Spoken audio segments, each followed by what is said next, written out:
morning, Carol.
Thank you, Carol.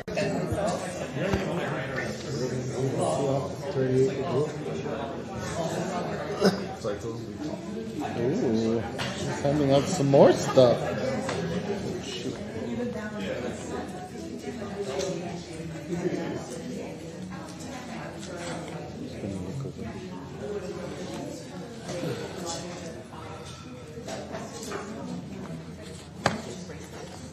Reading working this morning?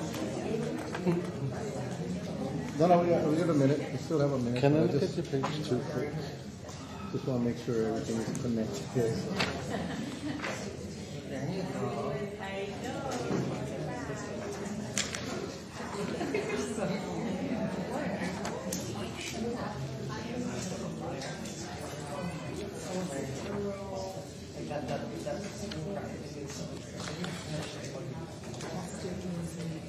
I should have done this for the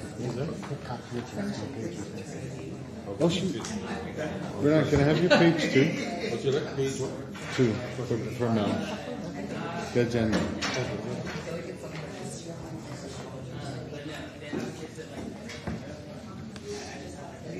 Just in case Jessica doesn't get back in time. Because I just borrowed his.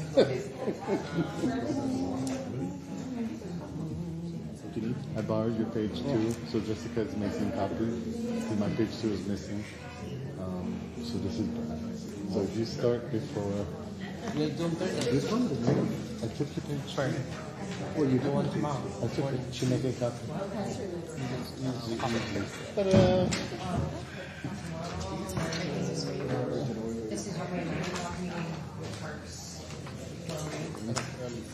Everybody ready? Thank you. Thank you, Bernard. Staff, we ready? Hoik, you ready? Morning, everyone, and welcome to the council meeting of April 9th. Before we get into the formal agenda, as we do every first council meeting of the month, we have one of our community leaders to come in and give us some words of wisdom. Today we have Liz Han, an old friend from the Baha'i faith. So thank you for being here today.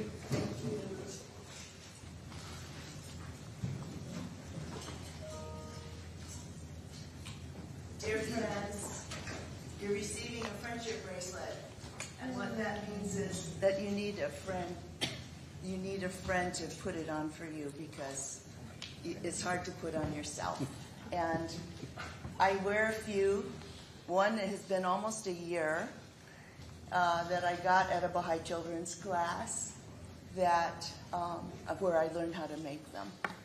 And so they're mostly cotton, so when you take a bath, you can just wash it and then dry it with a towel, and it won't get pilau. Anyway, I want to share with you today some prayers that are in English and in Hawaiian. And the council members have received them, their cards. The Baha'i faith always promotes unity in diversity.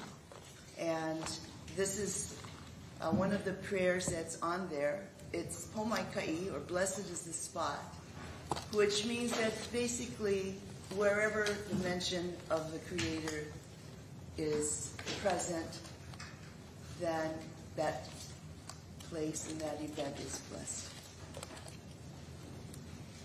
Oh my kai, ike kahua, ame kahaze, ame kavahi, ame keku, lale kahaze, ame kanao, ame kekuahivi, ame kapu honua, ame ke ana, ame ke avava, ame ka aina, ame ke kai, ame ka moku, ame ke kula mau. Na wahi o lelo i ai, ka inoa o ke akua. Ho mai kai ia kona nani. Blessed is the spot and the house and the place and the city and the heart and the mountain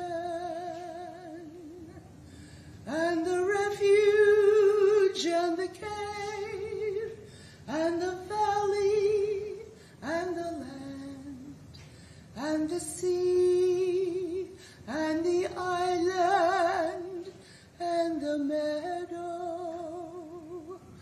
where mention of God hath been made and his praise glorified.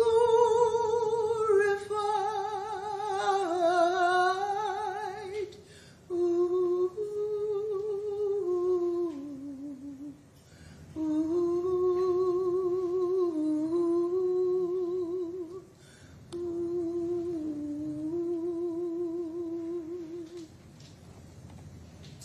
Blessings to all of you, and have a very productive and wonderful meeting, and mahalo for serving our county.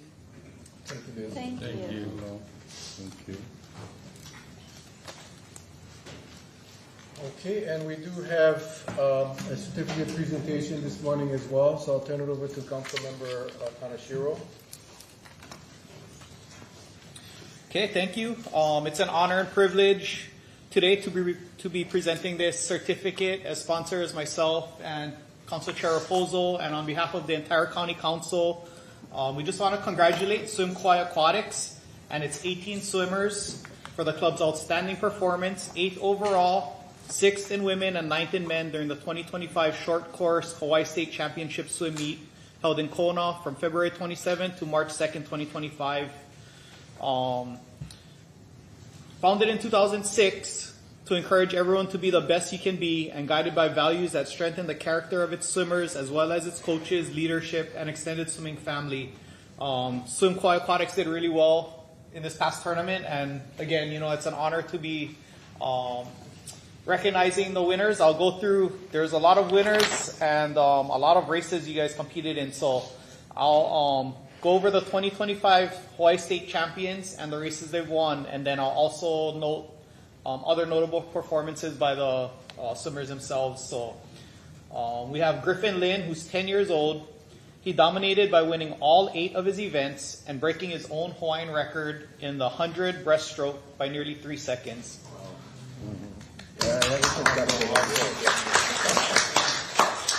His 8 events were the 50 and 100 breaststroke, 100 butterfly, 100 and 200 freestyle, 100 and 200 individual medley, and 100 backstroke. And when he comes up later, you may want to ask him what his rank is in the U.S. for swimming. Just a question someone might want to ask. We have Max Motley. I think we know your parents. Your mom has been up here a lot. So Max Motley, 12, secured victory in the 200 butterfly, also medaling with second place, 100 backstroke, third place, 100 butterfly, fourth place, 200 freestyle, fifth place, 50 freestyle, and 500 freestyle. We also have Adelaide Motley. We also, same mom. 14 years old, triumphed in 2 out of 8 events, winning the 100 and 200 backstroke, also medaling with second place, 500 freestyle, and 1,650 freestyle. Third place in 400 individual medley, fourth place, 200 freestyle, and seventh place, 100 butterfly. And we have Shaylee Moises, who's 14 years old, prevailed in the 1,000 freestyle, also medaling with the second place, 200 butterfly, third place, 1,650 freestyle, 500 freestyle, and 200 freestyle. Fourth place in the 100 butterfly, and fifth place in the 400 individual medley. I'm tired just reading out the races you guys had to do. Other notable performances, I'll just name them: Addison Taitapu, Peyton Coorte, Naya Lucy, Charlie Rapp, Ryder Lynn, Sean Laudermoser, Eva Rose Rapp, Isabella Reynes, Tyler Cole, Hannah Hovlin, Liam Juvan, Brandon Lin, and Jana Sams. They also did really well in their performances, and all actually increased their times too in this recent performance. So the Kauai County Council commends and congratulates Swim Kauai Aquatics and their successful swimmers, with special thanks to dedicated coaches Ricky Rascon, Kelsey Tanaka, Jane Rowe, Jenna Budke, Chris Motley, and Kylie Moo. And with that, Council Chair, if you want to call them up, or Yeah, if you guys could, how many of you are here today? Yeah, if you guys could just come up and talk story a little bit. Yeah, maybe 2 at a time. If there's only 3 chairs, so 2. Wait, hold on. Oh, that's a coach. Just 2 in the coach and then 2 in the coach. Yeah, we need. Can we get a coach up? If we can get the. I'm not standing. Okay. Look at all those medals. You have to come close so the camera can catch you and the mic can catch you. Wait, you can get them all. Did you get them all?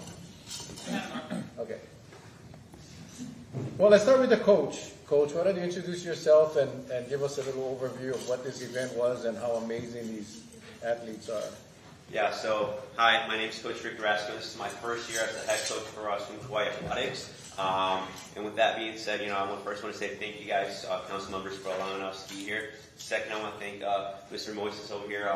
He's been putting a lot of time into our program, helping us out running some meets and all that. And then third, I want to thank our board of directors. A lot of the time where we need something, they always sacrifice their free time to help us out. So we have a good set of board members. We have 2 of them right here. So I just can't appreciate as much my expression I can right now. But yeah, lastly, I want to thank the kids. A lot of our kids here, they put a lot of effort into trying to be the best they can.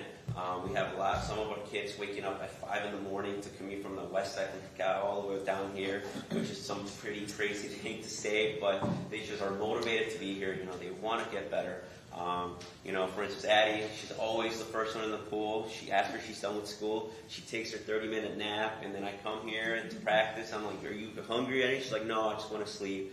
So that's one thing that's really cool about it. You got Ryder Lynn, Ryder right here, he's always just wanting to be, Griffin.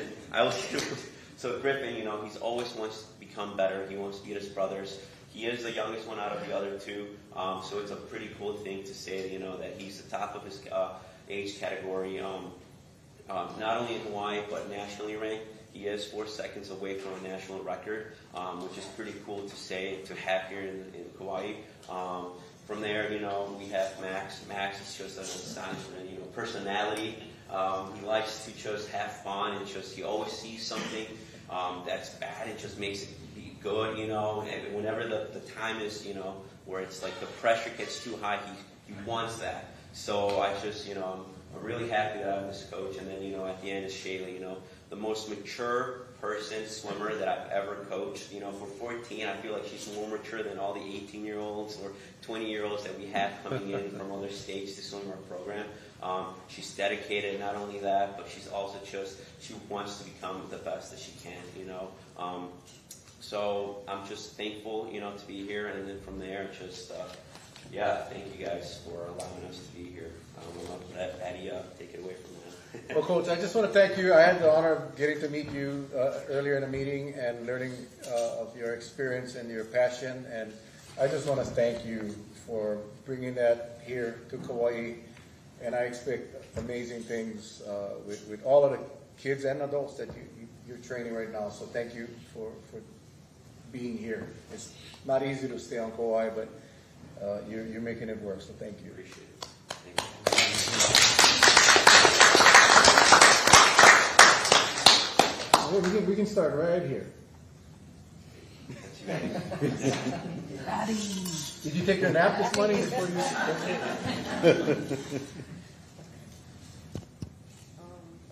So maybe Addie, just say your name. Yeah, and What's your favorite what's the most races, memorable moment? most Yeah. memorable moment? I'm Addie, and my most favorite race was the 200 back because I just like backstroke, and I like at the end of the race I like feeling really tired. And taking a nap. Yeah.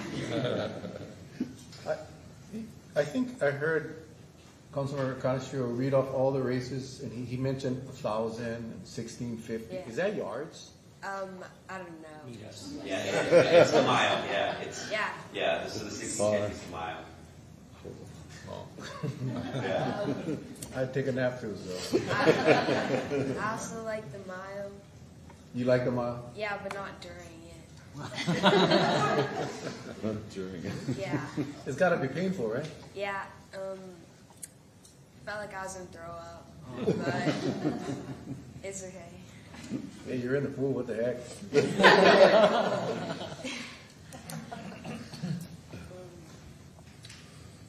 Next. Just say your name. My name is Shaylee Moises. I'm 14, and my favorite race was probably the 200 fly, even though I got second place, but it was fun to race against other people.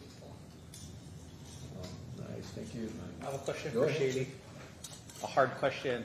Who's your parents? Dustin Moises and Christy Moises. Okay, I know that. And who is your favorite uncle? Be careful, because you know someone worked here for a long time. You got a couple of uncles in the room, so you might be able to. They're all my favorite.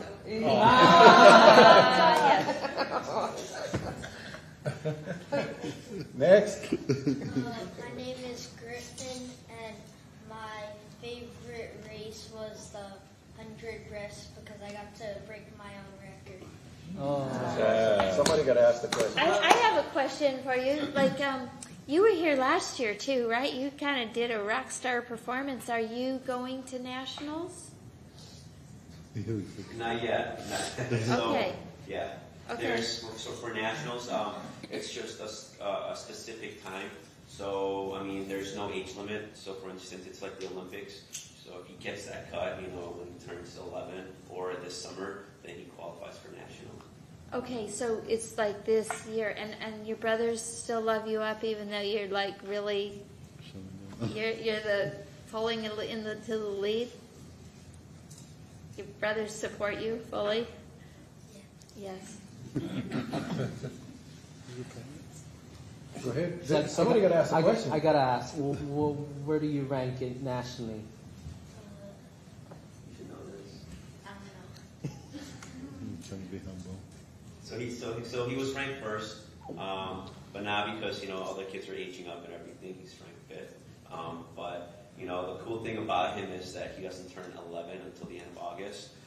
So not only does he barely missed the 200 IM an individual medley record that was broken in 1996 by not even 1 second. He barely missed it. So once he gets that, he competes at this meet called Western Stones, which is like all the states in the western side.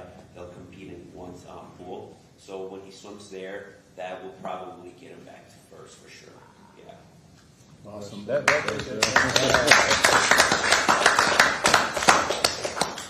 And Mr. Personality. My name is Max. My name is Max Motley. My favorite race is the 2 fly because it's like beat everyone in it. I mean, like, I'm pretty fast in the 1 fly, but I came like 3rd. But the 2 fly is just like way better because I just win it. Awesome. Is there parents on that? Good job. Yeah. Any of you brought your parents with you today? Marie Dustin. and Dustin. I know Dustin. Dustin, I don't know if you noticed, but Dustin was an Olympic swimmer. I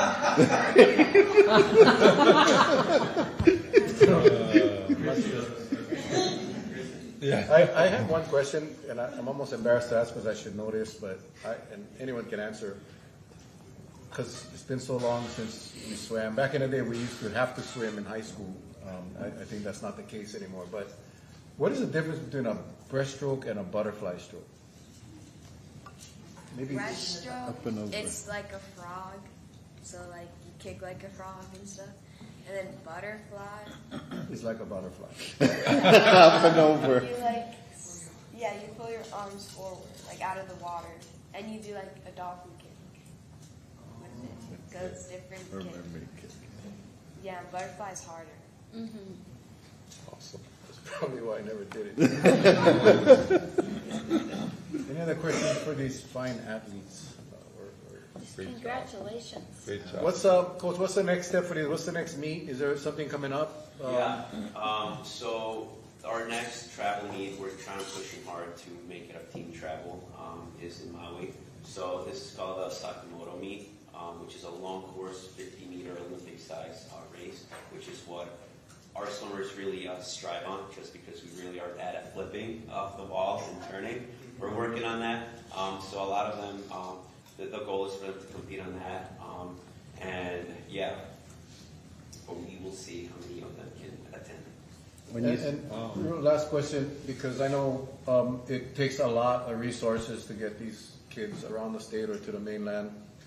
If someone is watching and wanted to help swim Kaua'i, what's the best way for them to send you a check, or you have a website? Yeah, so they can either go on our Instagram or Facebook, which is Swim Kaua'i Aquatics, or on our website, which is it's a little bit long. It's Swim Kaua'i Aquatics Motion.com. But going from there, they can also send a check or go. We swim at the YMCA always from 3 to 6. So if anyone wants to come in and talk or go from there, they can always stop by or call the YMCA. So that's the easiest way. Okay. Mr. Bulasan? Do you have any fundraisers coming up, or? Yes, so we have our swimathon, which is this Friday, which is pretty much kind of like basketball, like instead of shooting a ball, like for them they swim a lap, every lap, it's like, they donate a penny or 25 cents. So these two distance swimmers right here. Don't tell them. You can swim a mile. Yeah. So that's our fundraise coming up, which is this Friday. Mr. Kaua'i? And all the swimming is at the YMCA or Kaua'i? Yes, so for now, everything's at the YMCA. We are trying to kind of, build something up with, with the county, you guys, and then maybe the state to utilize Kaua'i High. So a little sidetrack from this. This past spring break, what we ended up doing, we partnered up with the Kaua'i Lifeguard Association. From there, we ended up doing a free Learn to Swim program. So within 2 days, we completely booked out, we're from 5 all the way to ages 13, 14, which is a pretty huge thing for us, to allow kids here in Kaua'i to swim for free or to learn. One thing that came shocking, so I'm from the city of Chicago, I was raised and born there. one thing that came to me shockingly is that almost 50% of the kids here in Hawaii do not know how to swim. And then Kaua'i is ranked 1 for most drownings. Being the new person here, I want to make, a statement and want to help out with as much as I can with the community because, again, the parents, been so thankful and just really welcoming in arms, for me to be here and sacrifice a lot for me to work and then do everything I can in my best abilities to make them better, not only as swimmers, but, good citizens of this county. So with that, we are trying really hard to utilize that pool, not only just to, have some of our kids here to swim there, but also to continue that free learn to swim lesson year round. So that's the plan. If there's any way we can work anything out to be there, please, feel free to reach me out. And I'm sure you guys will hear from me more multiple times. Anyone else? If not, again, thank you, Coach. Congratulations to all of you. I know there's many of you that are not here, so please convey our congratulations to your entire group. And best of luck in your fundraisers and in your meets coming up. So thank you. Thank you. That's my message. Thank you. Oh yeah, we're gonna go take a picture. If you guys can just come up right under this seal here. We'll take a short recess.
Morning, everyone.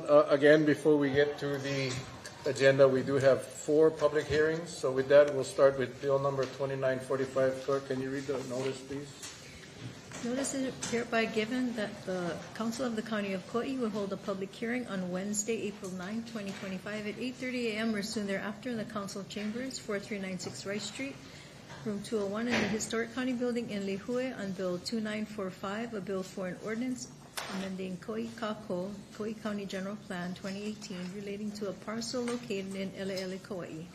This bill proposes to update the booklet entitled Kaua'i Kako, Kaua'i County General Plan 2018, incorporated by reference in Chapter 7, Kaua'i County Code 1987 as amended, the general plan for the County of Kaua'i.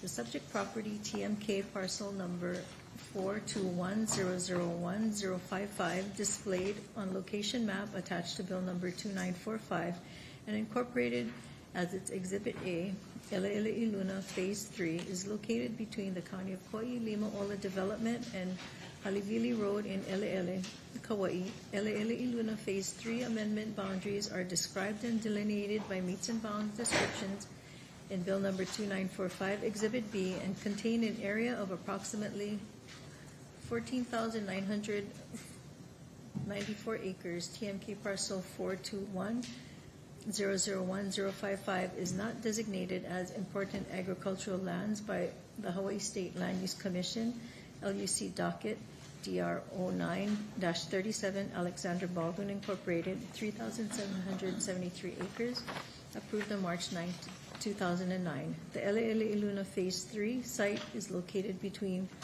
the Limaola development and the area to the south, adjacent to Halivili and Waialo roads, and is identified in the West Kaua'i Community Plan as suitable for residential and mixed-use expansion. West Kaua'i Community Plan 2020, page number 26. The current landowner, Kaua'i Habitat for Humanity, has consented to this general plan amendment. Any remote or written testimony? None. Anyone in the audience wishing to testify? Seeing none, the public hearing is closed. Next.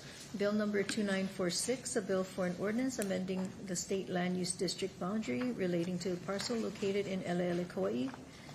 The County of Kaua'i Planning Department is the applicant. This bill proposes to update 14.994 acres of the state land use district boundary and designation of TMK parcel 421001055 from the State Agricultural Land Use District A to the State Urban Land Use District U as displayed in the location map ZMH 200 that is attached to bill number 2946 and incorporated as Exhibit A and delineated by and incorporated as bill number 2946 Exhibit B, subject to the conditions stated in bill number 2946. Any remote or written testimony? Anyone in the audience wishing to testify? Seeing none, this public hearing is closed. Next, 2947. 2947, a bill for an ordinance amending Chapter 8, Kaua'i County Code 1987 as amended, relating to zoning boundaries in Ele'ele, Kaua'i. This bill proposes to update the Kaua'i County zoning map ZMH 200 to reflect zoning designation updates within the subject parcel TMK parcel number 421001055 from agricultural to residential R6 as displayed in bill number 2947 Exhibit A and delineated by a formal survey including meets and bounds as shown in bill number 2947 Exhibit B. The West Kaua'i Community Plan adopted by the County of Kaua'i on December 2020 further clarifies ongoing housing shortage issues outlined in the 2018 General Plan. In addition, the site is located in a region identified in the WKCP as suitable for additional housing inventory. The area south of Limaola, adjacent to Halivili and Waialo roads, is suitable for residential and mixed-use expansion. West Kaua'i Community Plan 2020, page number 26. TMK parcel 421001055 is not designated as important agricultural lands by the Hawaii State Land Use Commission, LUC docket DR 09-37, Alexander and Baldwin Incorporated, 3,773 acres, approved March 9, 2009. The amendment boundaries are described and delineated by meets and bound descriptions in Bill number 2947, Exhibit B, and contain an area of approximately 14.994 acres. Any remote or written testimony? Anyone in the audience wishing to testify? Seeing none, this public hearing is closed. And our last public hearing, Bill number 2948. Bill 92948, a bill for an ordinance amending the West Kauai Community Plan 2020 relating to a parcel located in Ele'ele, Kaua'i, County of Kauai Planning Department applicant. This bill proposes to update the booklet entitled West Kauai Community Plan 2020, incorporated by reference in Chapter 10, Kauai County Code 1987 as amended and amended in ordinance and by ordinance number 1138. The subject property, TMK parcel number 421-001-055, displayed on location map attached to bill number 2948 and incorporated as its Exhibit A, Ele'eluluna Phase 3, is located between the County of Kauai Limaola Development and Halivili Road, Ele'ele, Kauai. The Ele'eluluna Phase 3 amendment boundaries are described and delineated by meets and bound descriptions in Bill number 2948, Exhibit B, and contain an area of approximately 14.994 acres. TMK parcel 421-001-055 is not designated as important agricultural lands by Hawaii State Land Use Commission, LUC docket DRO 9-37, Alexander and Baldwin Incorporated, 3,773 acres, approved March 9, 2009. The West Kauai Community Plan adopted by the County of Kauai in December 2020 further clarifies ongoing housing shortage issues outlined in the 2018 General Plan. In addition, the site is in a region identified in the WKCP as suitable for additional housing inventory. The area south of Limaola, adjacent to Halivili and Waialo roads, are suitable for residential and mixed-use expansion. West Kauai Community Plan 2020, page number 26. The current landowner, Kauai Habitat for Humanity Incorporated, has consented to the West Kauai Community Plan amendment. Any remote or written testimony? Seeing none, anyone in the audience wishing to testify? Seeing none, these public hearings are now closed. And with that, we will call this meeting to order. Roll call, please. Councilmember Polosan? Here. Councilmember Cavallo? Here. Councilmember Cowden? You said Cowden? Cowden. Councilmember Holland? Here. Councilmember Kaneshiro? Present. Councilmember Kaua'i? Present. Council Chair Pozo? Here. All present. Can I get a motion to approve the agenda, please? Move to approve. Second. Moved by Kaua'i, seconded by Cowden. Any discussion or public testimony? Seeing none, all in favor say aye. Aye. Motion carried. Next item, please. Chair, on page 2, minutes of the following meetings of the Council: the March 12, 2025 Council meeting and the March 25, 2025 public hearing regarding Bill number 2943 and Bill number 2944. Move to approve. Second. Moved and seconded. Any discussion or public testimony? Seeing none, all in favor say aye. Aye. Motion carried. Next item, please. Next item is an interview for the Board of Water Supply for Clyde Kodani, term ending 12/31/27. Thank you. With that, I'll suspend the rules. Ms. Ching and Mr. Kodani.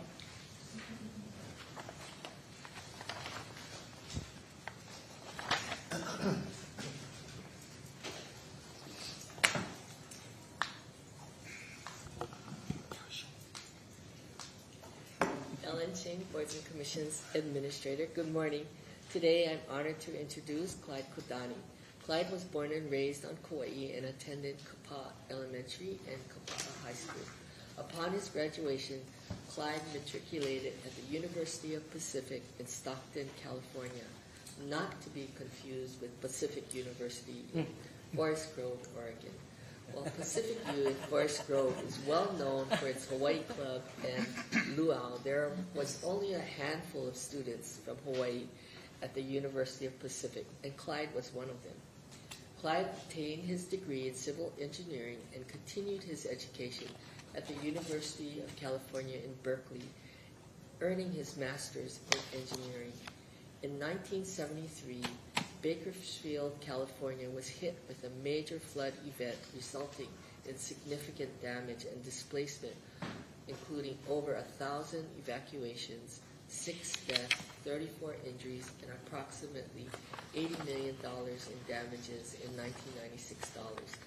This flood was the second of 200-year floods within 4 years. With his newly minted engineering degree, Clyde was put to work in Kern County, Bakersfield. As you can imagine, there was a lot of work and a lot of overtime. After 5 years, Clyde was tired of the tumbleweeds and decided to take a vacation and come home. He spent the next few weeks body surfing at Wailua, living in surf shorts, t-shirts, and slippers, and running home for a hot lunch prepared by Grandma. Upon his return, he gave his notice, and the rest is history. Following his homecoming, Clyde was employed by the county for a year to work on the Hawaii Coastal Zone Management Program. Subsequently, Clyde worked in construction for John Arzadon. After a couple of years, he wanted to learn the design side of engineering and went to work with Larry Kitamura before Larry became the county engineer. When Larry left, he formed his own company, Kodani and Associates, in 1983. In 2012, Clyde sold his company, which became Kodani and Associates Engineers, LLC, and retired in 2021.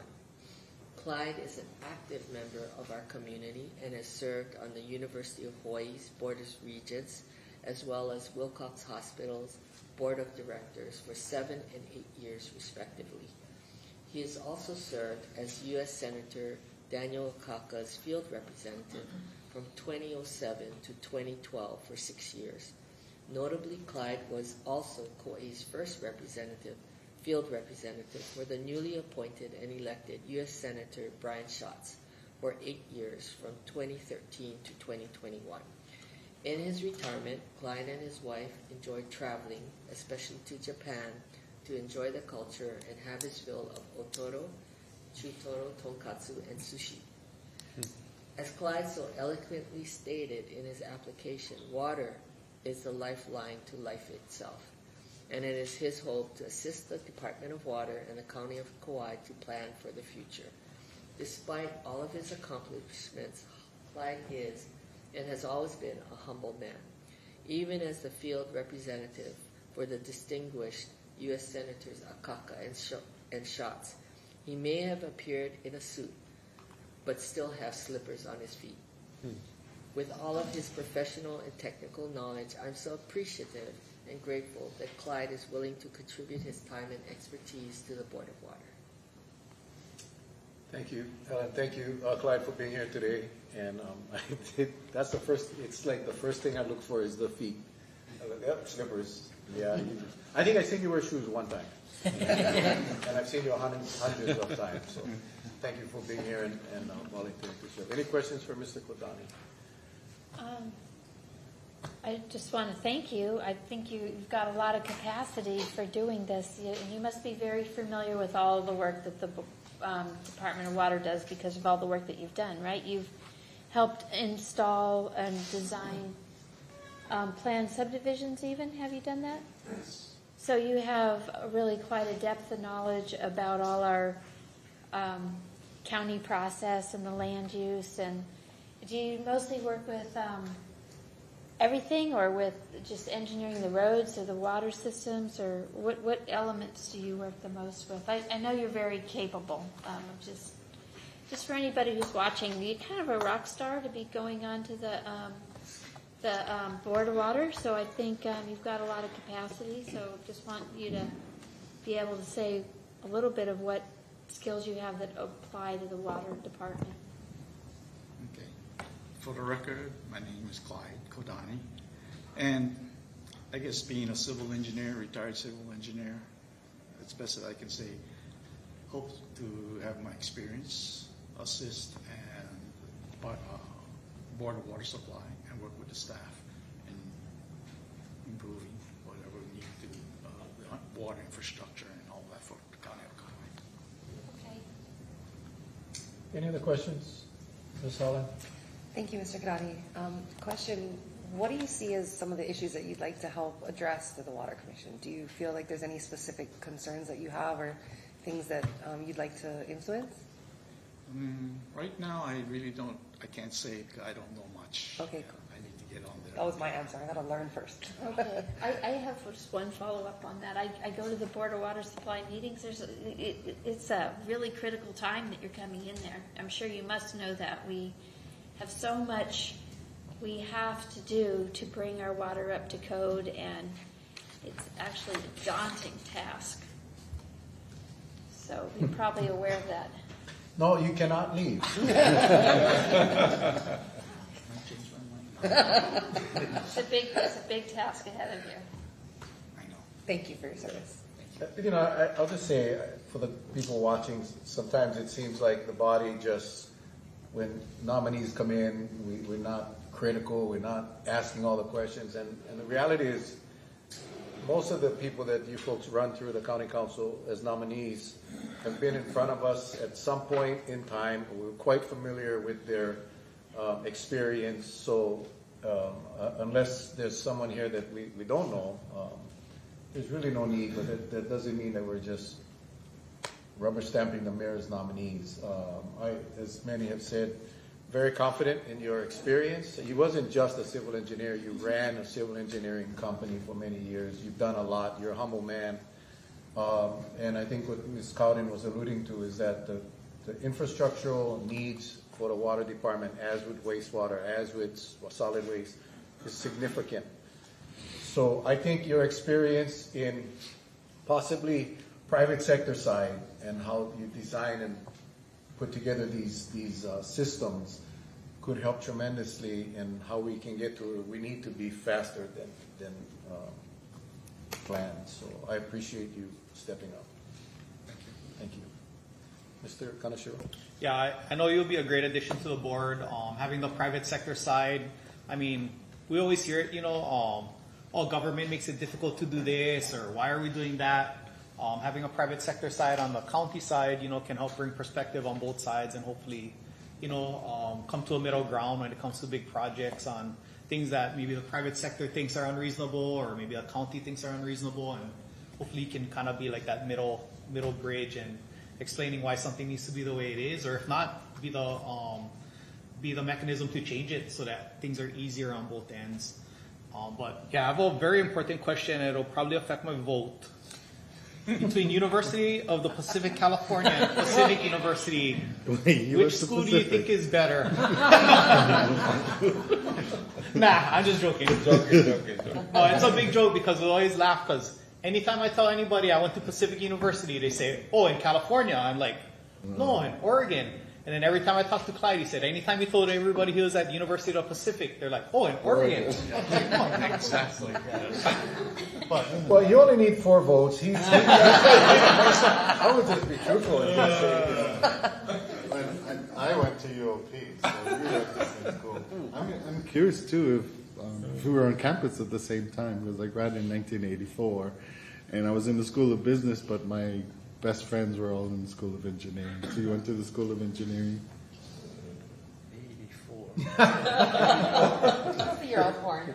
Well, you started your business in 83, and you worked for a while still before that? Yeah, he cleaned up after a 200-year storm in California before he came. Late 70s. Totally. Mr. Cavallo? No, Malo for stepping to the plate, but I want to highlight not only the work side but your community side. That's where a lot of the stuff that you did within our community, working with different organizations, just giving your heart and soul.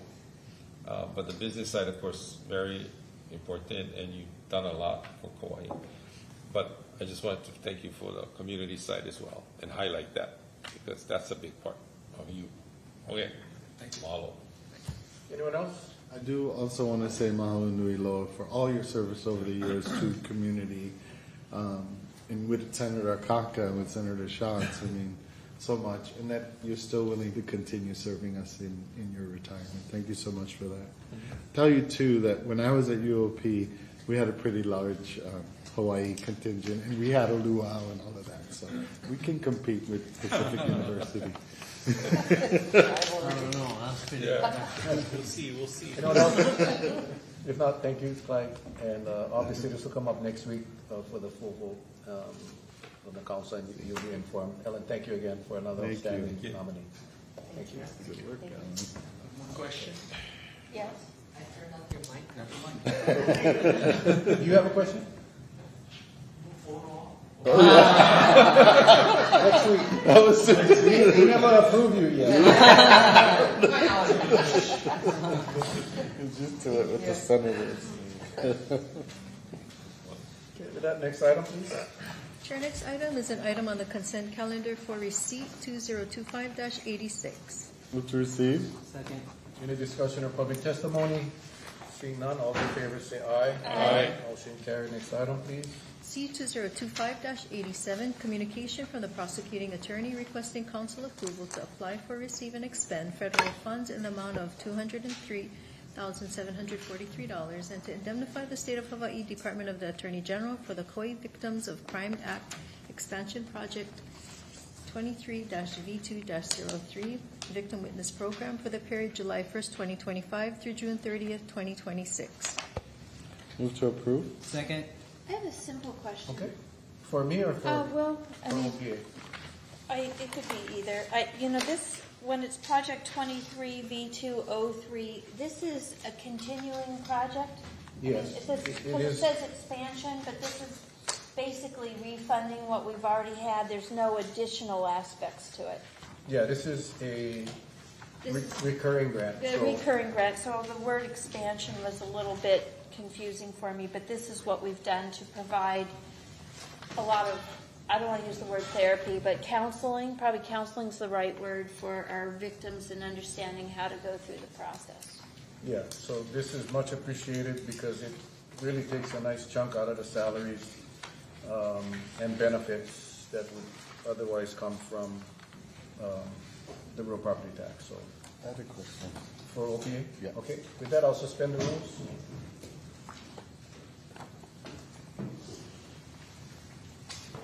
Just basically along the lines of what's already been said, obviously this VOCA, Victim of Crimes Act, funding in general has been funding that we've received over the years, for many years, right?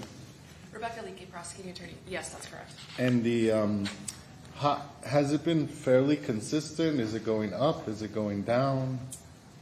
I believe it's been fairly consistent. Let me just, is that accurate? It's going down. Okay. Yeah, and then with the more recently, the decrease, if you will, are we anticipating major decreases? I mean, with everything that's going on in the federal government and with this new administration, have we had any signs of?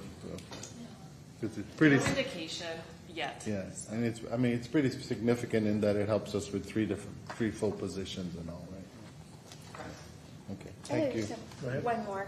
So, just for clarity, these counselors, when somebody gets impacted, the counselors help them understand the process.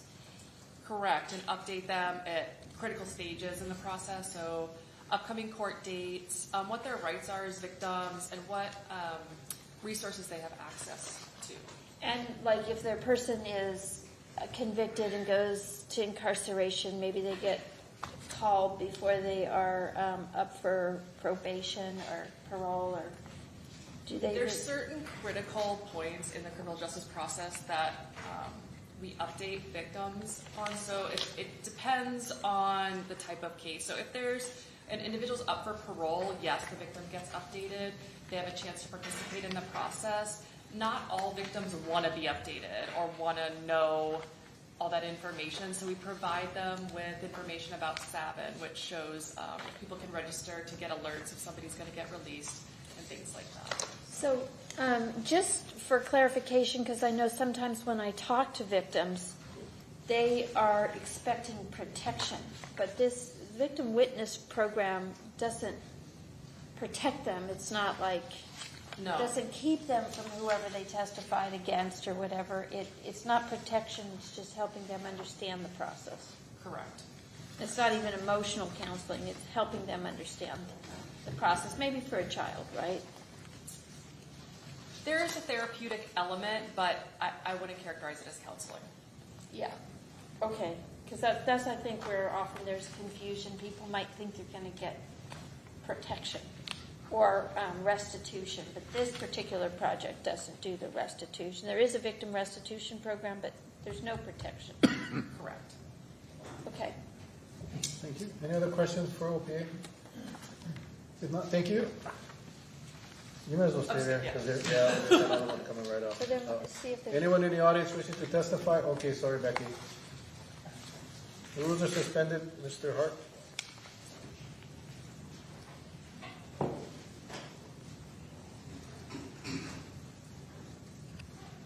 For the record, Bruce Hart.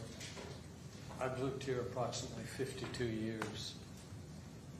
More than 3 decades ago, I went through, under prosecuting attorney Craig DaCosta, terroristic threatening in the first, where a man down at Woodgate Park threatened to run me through with a machete. I didn't find the victim witness program to be deficient in what it is mandated to do. I found it to be deficient in what it's capable of doing. Many years later, I was the victim in a harassment trial. I didn't find that the system was adequate. I don't mean the victim witness, I mean the overall system. To be fair, the prosecuting attorney's office isn't geared and doesn't have the funding or the resources to provide what I feel victims of violent crime in our community should receive. That one didn't turn out well. The first one under Craig DaCosta did turn out well. It was a traumatic experience. Through that, I met Deputy Jennifer Wynn, who won that case, and Victim Witness Program Counselor Marla Tarslam, who is now retired and I have a great deal of respect for. And it's true what Ms. Flicky said, that this system updates you. It allows you to become somewhat familiar with the process. Since then, I have been the victim of a man who came to my carport back in 2021 and threw a bomb into my carport. We're not talking a firecracker, we're talking a bomb. And this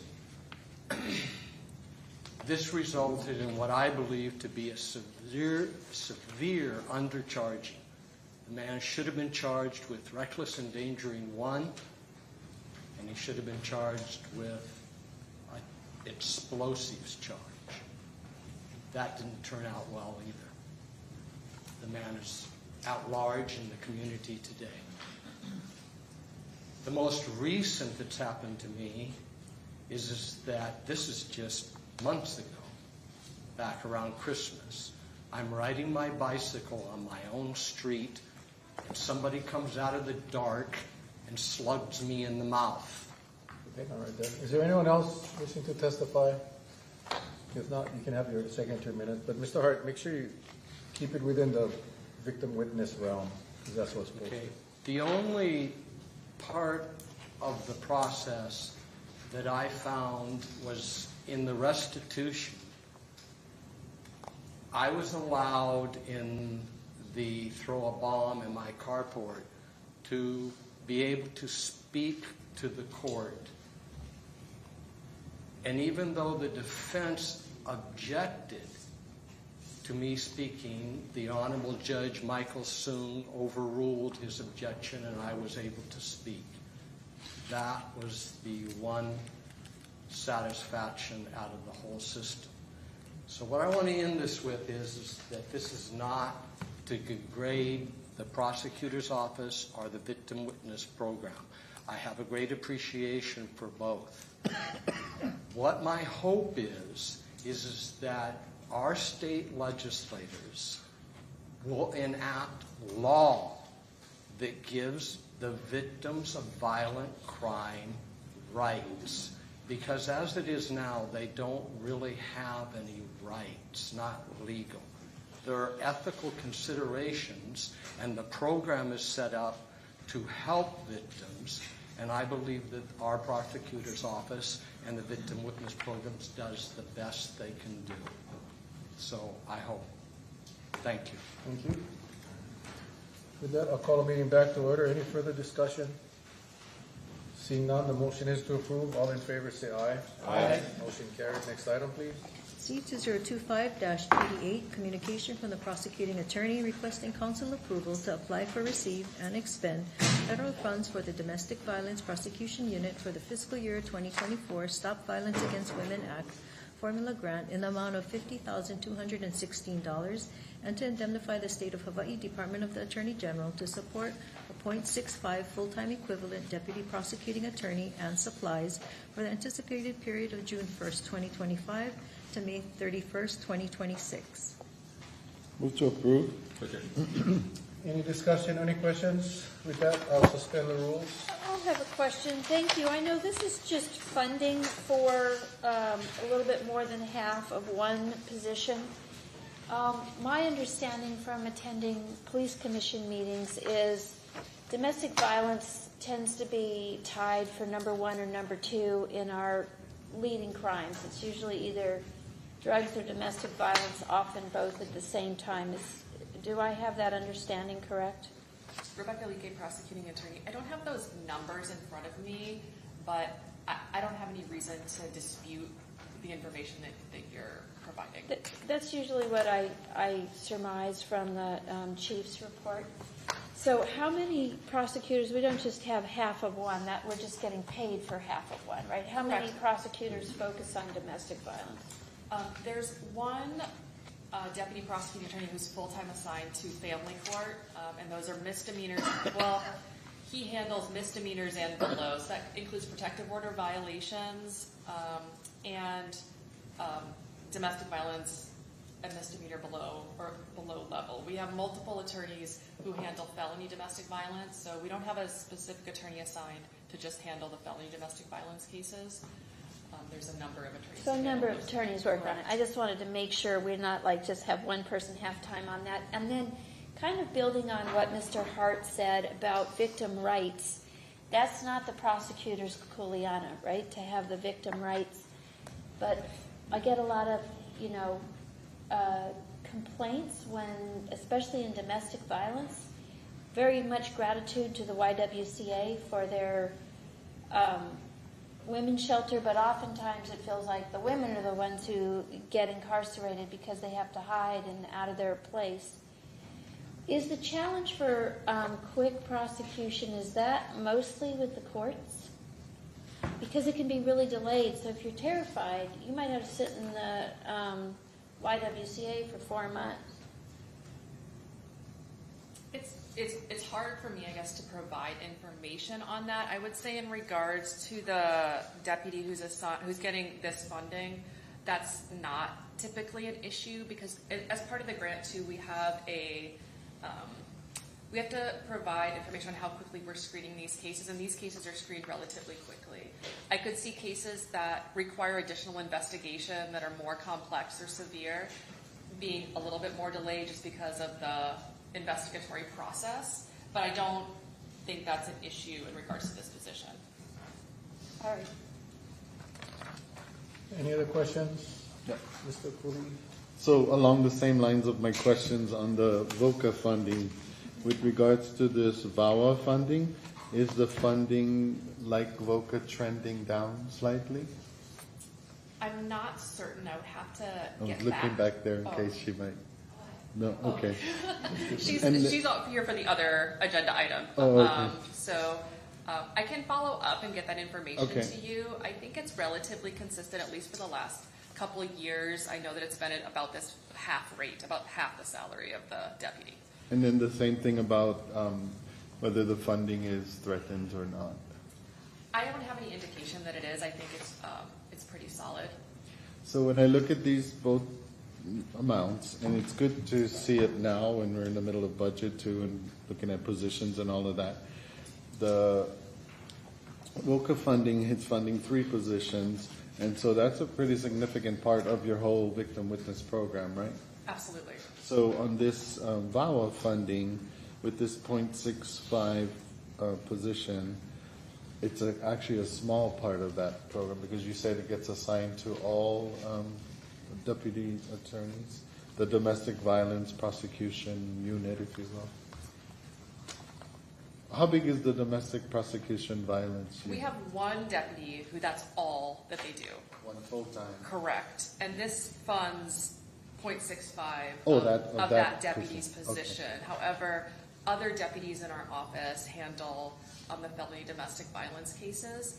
And part of the reason for that, which probably comes as no surprise to you, we don't want somebody prosecuting a victim and a defendant. So sometimes we have people on both sides in relationships, or we have cases involving both parties. Not always, but so some of the misdemeanor cases are also handled by a different deputy, so that we don't have individuals, communicating with a victim who they're also prosecuting. If that makes sense. Okay. Thank you. Thank you, Chair. Any other questions? No, thank you.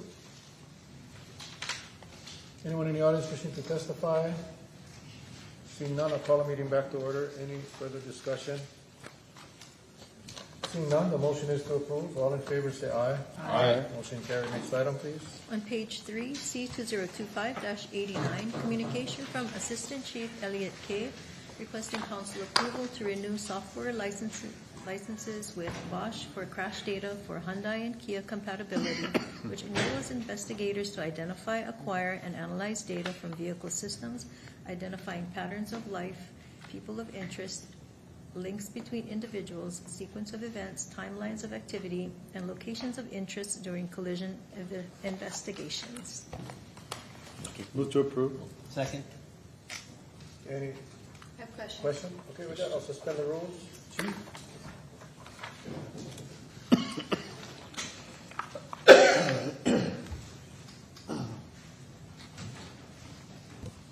Morning, Chair, Vice Chair, Council Members, Kalani K, Police Department. Thank you so much. This is a renewal of software licenses, so we've had it already. That's correct. But so is Hyundai and Kia compatibility? So do we have this for other car companies too? We do have different technologies for different vehicles. This one, my understanding is it relates to those manufacturers. So this is interesting for me. It seems like surveillance software when it says which enables investigators to identify, acquire, and analyze data from vehicle systems, identifying patterns of life, people of interest, links between individuals, sequence of events, and timelines of activity, locations of interest during collision investigations. So that's when, two cars hit each other. So is this sort of like there's a black box inside Hyundai and Kia that then you're able to read? I mean, how does it analyze all that data? So I don't know what year it was, but many, especially the modern vehicles, have multiple control modules in the vehicles that manage and monitor different factors, data. This technology allows our investigators to plug in to the different types of vehicles to pull out the data. And besides the evidence at the scene, this is probably the next most important critical information that they use to put together their technical investigations. Based on my understanding of this technology is when certain factors are met in a collision, data is captured and stored, and it could be things like brake application, speed of the vehicle, potentially passengers in the vehicle, steering input. All of those things play a key role in the technical investigation of the traffic safety unit to make determinations on what occurred. So all of the mechanics of the car, that seems like it's really important. I just was wondering when they go patterns of life, people of interest, do they look like they go to the bar every night and they were on their way home from the bar? I mean, like, I don't know why they would want to know sequence of events. if it's the event of how the car moved, like it had to dodge a car, then had to dodge another car. If it's car performance, that seems more relevant than people they hang out with. So I believe sequence of events is what you described, what occurred prior to. Patterns of life potentially could be occupants in the vehicle and locations. I don't know what kind of data a lot of cars capture nowadays, but a lot of stuff is captured with vehicles. Or driving a computer and they're For listening example, to your phone. Bluetooth connections, what phones were connected to the vehicle, things like that, all are stored in the vehicle systems, and that's all the information that we pull out to try and figure out who was in the vehicle, who was driving, and all of that. And maybe if they were on the phone or texting, I don't know. Yeah, could be. Okay, thank you. That was a jump from what I was aware of was being looked at. I mean, you certainly do want to be able to understand why accidents are happening, and had this opportunity to learn a little bit more about, what we're able to do and why. Any other questions? No, thank you, Chief. Thank you. Anyone in the audience wishes to testify? Seeing none, I'll call the meeting back to order. Any further discussion? Seeing none, the motion is to approve. All in favor say aye. Aye. Motion carried. Next item, please. C2025-90, communication from Assistant Chief Elliot K. requesting council approval of the terms contained in the BURLA's terms and conditions regarding attorney's fees and costs, enabling investigators to identify, acquire, and analyze data from vehicle systems with the IV toolkit. Move to approve. Second. Same item, different. This is to approve the attorney fee verbiage. Any questions on that? Anybody in the audience wishing to testify? Seeing none, the motion is to approve. All in favor say aye. Aye. Motion carried. Next item, please. C2025-91, communication from the Director of Economic Development, transmitting for council consideration a bill for an ordinance amending Chapter 16, Article 10, and Chapter 17, Article 2, Kaua'i County Code 1987 as amended, relating to use of public electric vehicle chargers, implementing user fees, timing restrictions, and other parameters for public use of electric vehicle charging stations operated by the County of Kaua'i to ensure adequate investment in the county electric vehicle charging network by authorizing the county to recover the costs of operating and maintaining its charging stations and equipment. Move to receive. Second. Thank you. This is the communication that the bill will come up later, but if anybody wants to testify now, I will allow testimony to be carried over. If not, the motion is to receive. All in favor say aye. Aye. Motion carried. Next item, please. C2025-92, communication from Mayor Kaua'i, transmitting for council consideration a bill for an ordinance to amend ordinance number B2024-896 as amended, relating to the operating budget of the County of Kaua'i, State of Hawaii for the fiscal year July 1st, 2024 through June 30th, 2025, by revising the amounts estimated in the general fund relating to the State of Hawaii Organization of Police Officers, Bargaining Unit 12, Temporary Hazard Pay. Move to receive. Second. Again, this is a bill that will come up later. This is the communication that's attached. If anyone wants to testify now. Seeing none, the motion is to receive. All in favor say aye. Aye. Motion carried. Next item, please. Chair, next item is a claim, C2025-93, communication from the county clerk transmitting a claim filed against the County of Kaua'i by Desiree Saito Brown for property damage pursuant to Section 23.06 Charter of the County of Kaua'i. Move to refer to the county attorney for disposition and report back as necessary. Second. Thank you. Any discussion or public testimony? Seeing none, all in favor say aye. Aye. Motion carried. Next item, please. On page 4, committee reports from your Committee on Finance and Economic Development, CRFED 2025-05. Move to approve. Second. Thank you. Any discussion or public testimony? Seeing none, all in favor say aye. Aye. Motion carried. Next item, please. From your Committee of the Whole, CRCOW 2025-04. Move to approve. Second. Thank you. Any discussion or public testimony? Seeing none, all in favor say aye. Aye. Motion carried. Next item, please. This item is a bill for first reading, proposed draft bill number 2952, a bill for an ordinance amending Chapter 16, Article 10, and Chapter 17, Article 2, Kaua'i County Code 1987 as amended, relating to the use of public electric vehicle chargers. Move to approve on first reading, schedule for public hearing on May 14th, and refer to the Finance and Economic Development Committee. Second. Okay, with that, I'll suspend the rules if we can have economic development come up. I think we had an opportunity to meet with all of us beforehand, and so appreciate that. But for the sake of the public, maybe we can give us an overview of what we're trying to do. Christina Kaiser for the record. Morning, everyone. The day has come. It's kind of long overdue, but the intent is to charge the public a usage fee for the county-owned public electric vehicle charging stations. So the code amendments are in two parts. The first is to introduce penalties. The only time penalties are referenced is in relation to the Civic Center chargers.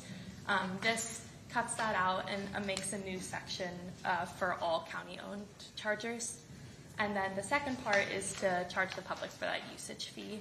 So it's written in that the rate will be designed to power, operate, administer, and maintain the county's public EV charging stations. And yeah, I'm here to answer any questions. Ms. Golden? You know, I don't believe, when I'm reading in here, I don't see that there's any infrastructure cost when you're evaluating the rate. So, am I missing something? Because it doesn't sound like there is infrastructure costs on what we learned, like when we have 3 chargers for almost $1 million. There's a lot of infrastructure cost on these things. So this is basically doing maintenance. It's not anything to do with the startup of the infrastructure. So I feel like the language does allow that to be built into the rate, given right. the word administer. But if the attorneys feel like there's not enough flexibility in the way that the code is currently proposed, then you could always build that in. But can we ask you a question?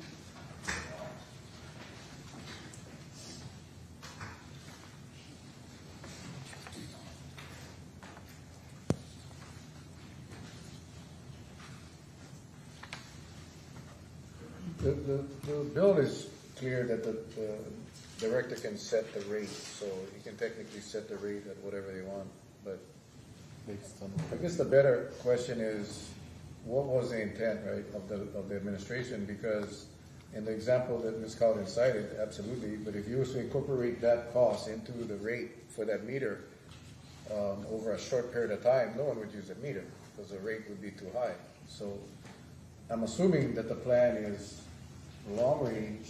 We are going to recoup, much like we do with sewer systems and water systems. You know, we're paying a portion, but over time you expect to recoup the expense that it took to put in the infrastructure. So I'm not sure what the intention of the administration is with the bill. yeah, I'll just say right now the intention is to recoup the cost to power, the software, and then what kind of maintenance fees that we're currently paying. So it's to take care of the existing network that we have. I think it wouldn't be appropriate to charge the public a reserve fee for a fund that we don't currently have planned projects for. So it's also, like as Chair Raposo was saying, we're going to have to play around with the rate a little bit. So the way the code is written is that we can change the rate quarterly or as often as deemed necessary. I think we're going to have to find that balance of how high do we set this rate to where people are not even using the chargers, you know? And across the island, what I've seen is roughly 50 cents a kilowatt or $3 an hour. And once we did all these calculations looking at the cost to recoup the power and the software and just replace the units themselves, it would be about 50 cents per kilowatt as well that we would set the Yes, rate. and I'm not expecting that $330,000 goes into the people who are charging over the next 5 years. But so I wanted to ask the county attorney, The word administer, to me, that means like, that's the office staff, that's the guidance and the overlooking. I don't see a word in here that embeds in any kind of intention for infrastructure over time. Am I missing something, or what is the case? Matt Bragg, County Attorney. I view the language as very broad. When you look at it, so none of these terms are defined, so you just take the normal definition of them, but the county's cost of power, right? That could mean the power, actual electricity, the county's cost to power, which would also include the infrastructure. So, I mean, all these terms are very broad terms. Power, operate, administer, all those could, I mean, just cost of power could include the infrastructure. Administer potentially could include the infrastructure. Maintain definitely includes the infrastructure. So, I mean, we're using 4 kind of very broad terms to encompass whatever they want to set the fee at, or use the fee at. Okay, so I'll just make the statement. I guess I should wait till the end there, so. All right. Any more questions? If not, thank you. Any other people in the audience wishing to testify? Seeing none, I'll call the meeting back to order. Any further discussion? Ms. Kaua'i? You know, I support the effort to be doing costing on it, 50 cents, or about $3 an hour to charge. I mean, that's good to know, like wanting to know how that works. And so I was wanting to get numbers like that, but I'm also just trying to bring it forward that as we are moving towards the mandated goal of, what is it, 2035 is a goal. Is that like 50% of the cars or 100%? 100%. 100% of the cars by then. So like if we did 100% of the cars, that's a crazy amount of cost of infrastructure to be putting in. So like we're looking at our water infrastructure as being untenable, our wastewater infrastructure being untenable. So when we have this goal towards moving to something like EVs, and we're not even building in the cost of putting in the infrastructure, which sounds quite profound, and then something that came up when we were talking to transportation about the buses, if KIUC is concerned about how they would be charging buses at night, they're probably concerned about how they would be charging all cars at night, but that's when the majority of the cars are going to be being charged. So if people don't have to pay for the infrastructure when they're going to the different chargers as they're moving around the island, people are asking for like little meters, you know, in different side street parkings, that people are asking for that in design. We can't afford that. And so I think it's really important that we actually are having the conversation of, are we looking at anything that's even viable when we're doing it? Yes, let's start by charging, but it seems like a really untenable goal, and we see that with presidential administrations, it zigzags. So the last one was like, okay, everybody's got to go electric. The current one's saying, hey, drive whatever you want. You know, I think when we are charging all these vehicles and cars at night, it's just going to be on diesel fuel or jet fuel anyway, you know. So I think just kind of raising the red flag that we haven't thought through the EV movement very well in terms of what we can actually manifest. And it's what I would consider an unfunded mandate. We did get the federal dollars. Thank you so much for that grant. Thank you to Brian Schatz for helping us get it. But it's kind of like the phone chargers. They keep changing. You know, we're going to probably have a lot of issues as I'm looking to 2 people on the phone. 3. So I don't know if anybody's listening to what I'm saying, but that is important to me. Thank you. Anyone else? I'll just say, just for the public that may not have an idea of what we're doing, it's we have electric chargers that right now the public get to use for absolutely free, and it was a concern of this council and the administration. So this bill will basically allow the county now to charge for electric chargers But there's also other things in this bill that I think people need to pay attention to. And one of them is in Article 10, Section 6, which gives the police the authority to remove a vehicle, in other words, tow a vehicle, if you're in a park, not parked wholly within a designated stall, parked in an electric vehicle charging station, but it is not an electric vehicle, and they should tow those cars. They should yank those cars. Such vehicle is an electric vehicle parked at an electric vehicle charging station, but is not actively charging. It's a charging station. It's not a parking stall. And such vehicle is an electric vehicle parked at an electric vehicle station charging station longer than 4 hours. I'm sorry. That's No, removed, 3 and 4 right? was taken out. 1 and 2 only. So it's being added. Basically, we just added into chapter Article 10, Section 17. So basically, if you're not using a charger to charge your vehicles, you're in violation. If you're in there longer, then you need to you'll be charged, or you'll be cited for the violation. And this is really to former Councilmember DeCosta made a comment about, how come these guys get to fill up their tanks for free, and the people that drive gas cars don't.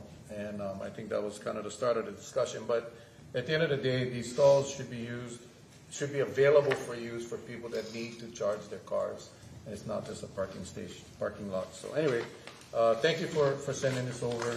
Any other discussion? If not, the motion is to approve and on first reading. Roll call. Councilmember Bolasan? Aye. Councilmember Cavallo? Aye. Councilmember Cowden? Aye. Councilmember Holland? Aye. Councilmember Kaneshiro? Aye. Councilmember Kuli'i? Aye. Council Chair Opozo? Aye. 7 ayes. Next item. Proposed draft bill number 2953, a bill for an ordinance to amend ordinance number B 2024-896 as amended, relating to the operating budget of the County of Kaua'i, State of Kaua'i for the fiscal year July 1st, 2024 through June 30th, 2025 by revising the amounts estimated in the general fund. This is for Shopo's temporary hazard pay. Move to approve on first reading, scheduled for public hearing on May 14th, and refer to the Finance and Economic Development Committee. Okay, moved by Kaua'i, seconded by Ms. Cowden. Any discussion or questions for the admin? If not, the motion is to approve. Roll call. Councilmember Bolasan? Aye. Councilmember Cavallo? Aye. Councilmember Cowden? Aye. Councilmember Holland? Aye. Councilmember Kaneshiro? Aye. Councilmember Kuli'i? Aye. Council Chair Opozo? Aye. 7 ayes. And bill number 2943 for its final reading. Bill number 2943, a bill for an ordinance to establish a new Article 7, Chapter 20, Kauai County Code 1987 as amended, relating to criminal trespass onto county lands. Move to approve. Second. Any discussion or public testimony? Seeing none, the motion is to approve. Roll call. Councilmember Bolasan? Aye. Councilmember Cavallo? Aye. Councilmember Cowden? Aye. Councilmember Holland? Aye. Councilmember Kaneshiro? Aye. Councilmember Kuli'i? Aye. Council Chair Raposo? Aye. 7 ayes. And bill 2944, draft 1, again, final reading. On page 5, bill number 2944, draft 1, a bill for an ordinance amending Chapter 5A, Kauai County Code 1987 as amended, relating to real property tax. This is a new tax classification, long-term affordable rental. Move to approve. Second. Any discussion or public testimony? Seeing none, the motion is to approve. Roll call. Councilmember Bolasan? Aye. Councilmember Cavallo? Aye. Councilmember Cowden? Aye. Councilmember Holland? Aye. Councilmember Kaneshiro? Aye. Councilmember Kuli'i? Aye. Council Chair Opozo? Aye. 7 ayes. With that concludes today's agenda. Thank you all. Meeting is adjourned.